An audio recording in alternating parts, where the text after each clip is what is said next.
Crab paper fry. ଉପକରଣ: crab ବା କଙ୍କଡ଼ା 500 ଗ୍ରାମ, ଚୁନା ଚୁନା କଟା ଯାଇଥିବା ପିଆଜ 100 ଗ୍ରାମ, ଅଦା ରସୁଣ ବଟା 5 ଗ୍ରାମ, ହଳଦୀ ଗୁଣ୍ଡ 2 ଗ୍ରାମ, ଜିରା ଗୁଣ୍ଡ 2 ଗ୍ରାମ, ଗୋଲମରିଚ ଗୁଣ୍ଡ 2 ଗ୍ରାମ, କଞ୍ଚା ଲଙ୍କା 5 ଗ୍ରାମ, କରିପତ୍ର ଅଳ୍ପ କେତୋଟି, ଲୁଣ ଆବଶ୍ୟକତା ଅନୁଯାୟୀ, ତେଲ 50 ମିଲି, ପାଣି ପ୍ରୟୋଜନ ଅନୁସାରେ। ପ୍ରସ୍ତୁତି: କଙ୍କଡ଼ାରୁ ଖୋଳ ଛଡ଼େଇ ପରିଷ୍କାର କରି ରଖନ୍ତୁ। କରେଇକୁ ଆଞ୍ଚରେ ବସେଇ ସେଥିରେ ତେଲ ଗରମ କରନ୍ତୁ।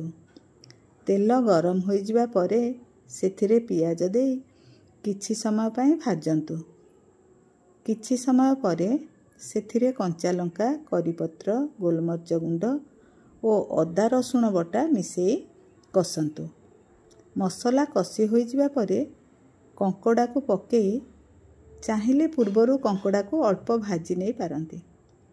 ଆଉ କିଛି ସମୟ ପାଇଁ କଷନ୍ତୁ।